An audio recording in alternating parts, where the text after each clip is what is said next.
নমস্কার।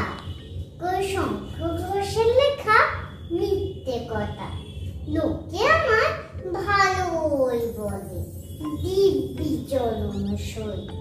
দোষের মধ্যে একটু নাকি মিথ্যে কথা কই।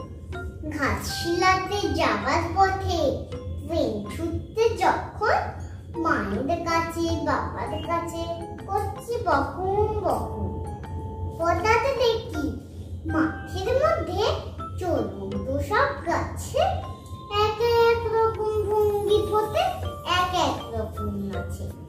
উমা দেখো মিথ্যা মাত্র, যেই বলেছি আমি মা বকে দেয়, বড্ড তোমার বেড়েছে ফাজলামি। চিড়িয়াখানার নাম জানো তো? আমার সিজু মেশো আদর করে রেখেছিলেন পশুরাজের কিশোর।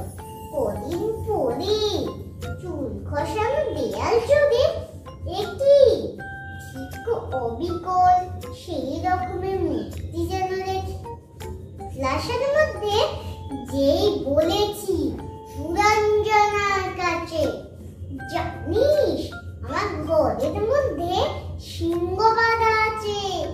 শুনতে পেয়ে দিদিমণি অমনি বলে, শোনো এসব কথা আওয়াজ যেন না শুনি কখনো।